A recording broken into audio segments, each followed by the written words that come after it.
Hello friend, welcome to math expert with Pankaj. हम कर रहे हैं आरआरसी ग्रुप डी के लिए साइंस के 4500 प्लस क्वेश्चन का सीरीज, जिसमें से फिजिक्स के 1400 प्लस क्वेश्चन हैं और ये सारे क्वेश्चन रेलवे के एग्जाम में पूछे गए हैं और यह पार्ट 5 है जो 50 क्वेश्चन का है। तो चलिए फ्रेंड, क्वेश्चन स्टार्ट करते हैं। क्वेश्चन नंबर 1, किसी वस्तु के द्रव्यमान का मापन किसका मापन कहलाता है? आंसर बी, जड़त्व। जड़त्व ही वह गुण है जिसके कारण वस्तु बिना दिशा बदले एक सरल रेखा में समान वेग से चलती रहती है। जड़त्व का मापन द्रव्यमान होता है। नेक्स्ट क्वेश्चन, वस्तु के जड़त्व को निम्न में से किसमें मापा जाता है? आंसर डी, द्रव्यमान। किसी वस्तु का द्रव्यमान उसके जड़त्व की माप होती है। नेक्स्ट क्वेश्चन, द्रव्यमान की परिभाषा क्या है?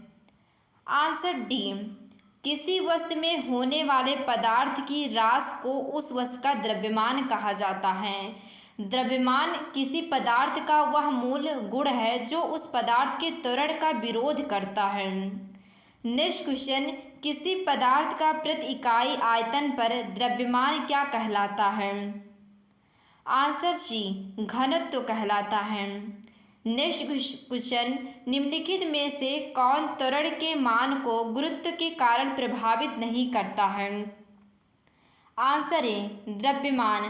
किसी पिंड का द्रव्यमान इसके त्वरण के मान को गुरुत्व के कारण प्रभावित नहीं करता है। नेक्स्ट क्वेश्चन, किसी ऑब्जेक्ट का डॉट डॉट नियत है और स्थान बदलने पर नहीं बदलता है।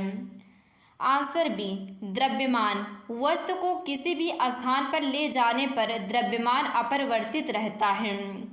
नेक्स्ट क्वेश्चन, गति का तीसरा नियम डॉट डॉट और वेग के बीच संबंध प्रदान करता है।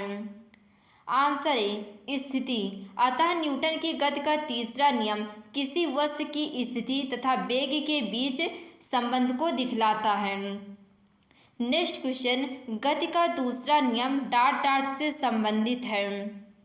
आंसर डी, संवेग। गति के दूसरे नियम के अनुसार किसी वस्तु के संवेग में आया बदलाव उस वस्तु पर आरोपित बल के समानुपाती होता है तथा समान दिशा में घटित होता है।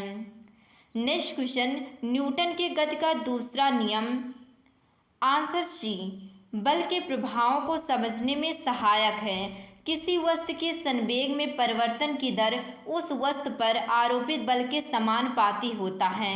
संवेग परिवर्तन बल की दिशा में होता है। नेक्स्ट क्वेश्चन, निम्नलिखित में से न्यूटन का कौन सा गति नियम लॉ ऑफ मोशन दीवार पर फेंका हुआ गेंद क्यों टकराकर वापस लौटता है के संबंध में व्याख्या प्रदान करता है? आंसर सी, तीसरा गति नियम। दीवार पर फेंका हुआ गेंद टकराकर वापस लौटता है जो गति के तीसरे नियम की व्याख्या करता है। नेक्स्ट क्वेश्चन, निम्नलिखित में से कौन सा कथन न्यूटन के गति से तीसरे नियम के लिए सही है? आंसर सी, बल अलग अलग निकाय पर विपरीत दिशा में लागू होता है और न्यूटन के गति के तृतीय नियम को क्रिया प्रतिक्रिया का नियम कहते हैं। नेक्स्ट क्वेश्चन, गति का प्रसिद्ध नियम डॉट डॉट ने दिया था। आंसर बी, न्यूटन ने गति के नियमों का प्रकाशन 1687 ईस्वी में अपनी पुस्तक प्रिंसिपिया में किया था। नेक्स्ट क्वेश्चन, एक निकाय के संवेग में परिवर्तन की दर डॉट डॉट के समानुपाती होती है। आंसर बी, लागू बल। किसी वस्तु के संवेग में परिवर्तन की दर उस पर लगने वाले बल तथा बल की दिशा के समानुपाती होती है। नेक्स्ट क्वेश्चन, न्यूटन के गति के नियमों का प्रकाशन वर्ष क्या था? Answer D, 1687। न्यूटन ने गति के नियमों का प्रकाशन 1687 ईस्वी में अपनी पुस्तक प्रिंसिपिया में किया था। नेक्स्ट क्वेश्चन, तेज गति से आने वाली क्रिकेट गेंद को पकड़ते समय एक क्षेत्र रक्षक अपनी बाहों को पीछे की ओर क्यों करता है? आंसर सी, क्योंकि वह लंबे समय तक कम बल का अनुभव करता है, अर्थात गेंद में संवेग परिवर्तन की दर कम हो जाती है जिससे वह लंबे समय तक कम बल का अनुभव करता है। नेक्स्ट क्वेश्चन, एक राइफल से गोली चलाई गई, यदि राइफल बिना किसी रोक के पीछे की ओर आती है तो राइफल की गतिज ऊर्जा क्या होगी? आंसर बी, गोली की गतिज ऊर्जा से कम होगी। नेक्स्ट क्वेश्चन, द्रव्यमान और त्वरण के गुणनफल को कहा जाता है? आंसर डी, बलों। द्रव्यमान और त्वरण के गुणनफल को बल कहते हैं। नेक्स्ट क्वेश्चन, जब एक नाविक आगे की दिशा में कूदता है तब नाव पीछे की तरफ हट जाती है। यह उदाहरण न्यूटन के कौन से नियम को दर्शाता है? आंसर सी, गति का तीसरा नियम। बंदूक से गोली छोड़ते समय पीछे की ओर झटका लगना, रॉकेट का आगे बढ़ना, नाव खेने के लिए बाँस से जमीन को दबाना न्यूटन के तीसरे गति नियम का उदाहरण है।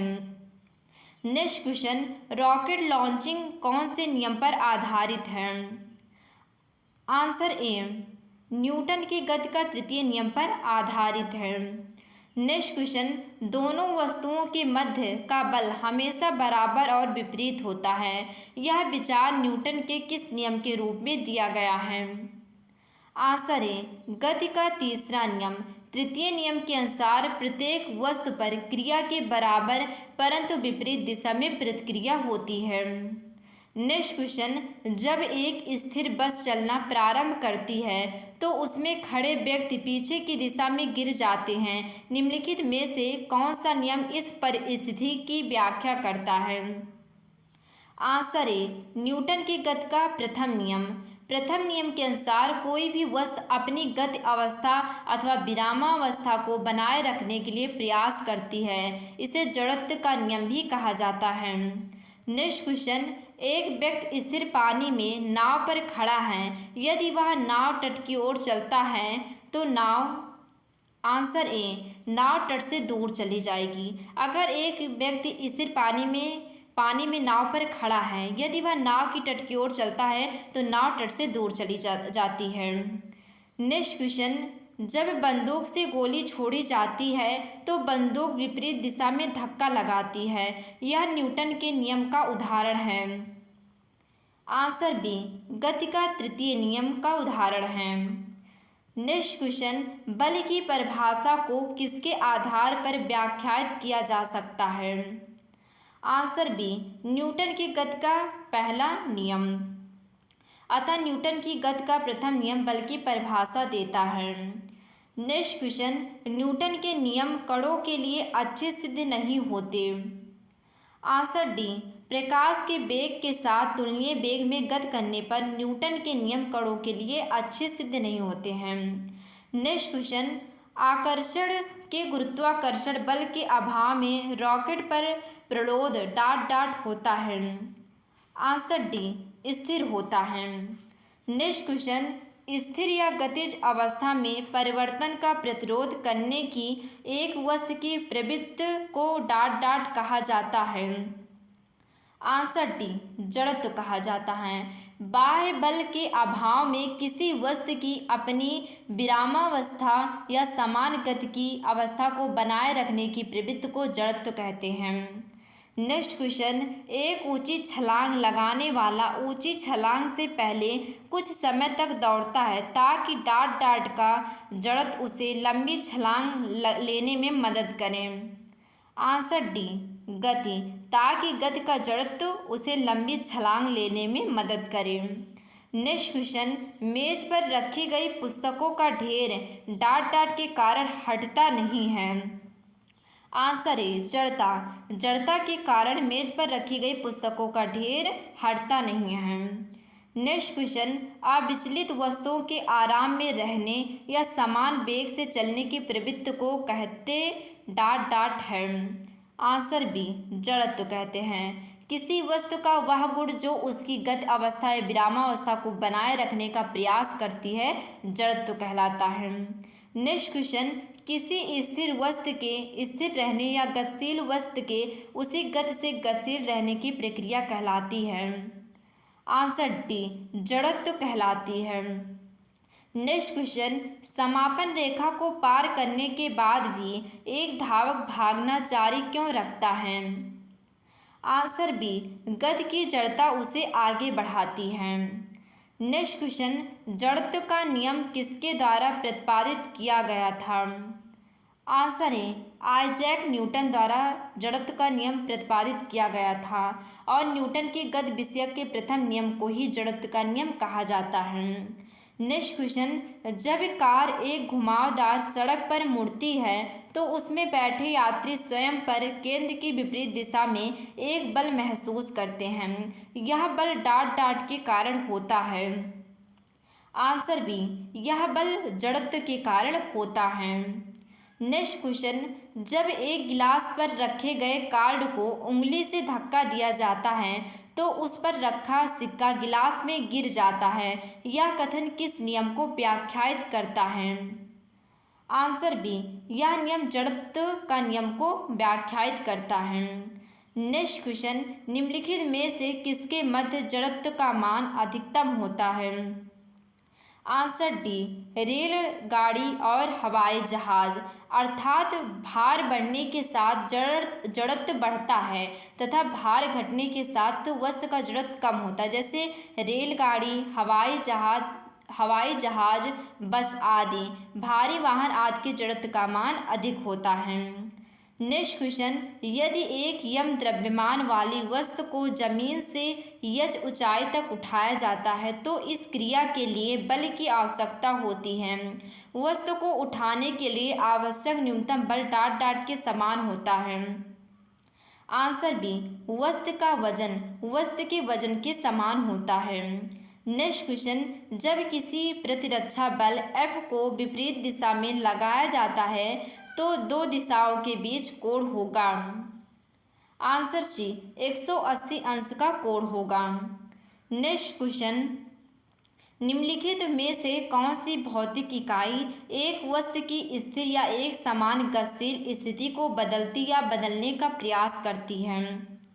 आंसर सी, बल वह भौतिक इकाई है जो एक वस्तु की स्थिर या एक समान गतिशील स्थिति को बदलने या बदलने का प्रयास करती है और बल का स्थायी मात्रक न्यूटन होता है। नेक्स्ट क्वेश्चन, कोई वस्तु सतत चाल से गति करती है जब इस पर कोई डाट डाट ना लग रहा हो। आंसर सी, बल। कोई वस्तु सतत चाल से गति करती है जब उस पर कोई बाह्य बल ना लग रहा हो।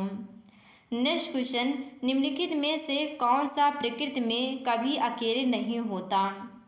आंसर बी, बल एक सदिश राशि है जो कि प्रकृति में कभी अकेला नहीं होता है। नेक्स्ट क्वेश्चन, निम्नलिखित में से कौन सा एक वस्तु पर लागू संतुलित बल का प्रभाव है? आंसर ए, एक वस्तु की आकृति में परिवर्तन। एक वस्तु पर लागू संतुलित बल के प्रभाव में हमेशा वस्तु की आकृति में परिवर्तन होता है। नेक्स्ट क्वेश्चन, प्रतिबल का प्रभाव निम्नलिखित में से किस पर निर्भर करता है? आंसर डी, क्षेत्रफल। किसी अनुप्रस्थ काट के क्षेत्रफल पर कार्यरत आंतरिक प्रतिक्रिया बल को प्रतिबल कहते हैं। प्रतिबल का प्रभाव जो है क्षेत्रफल पर निर्भर करता है।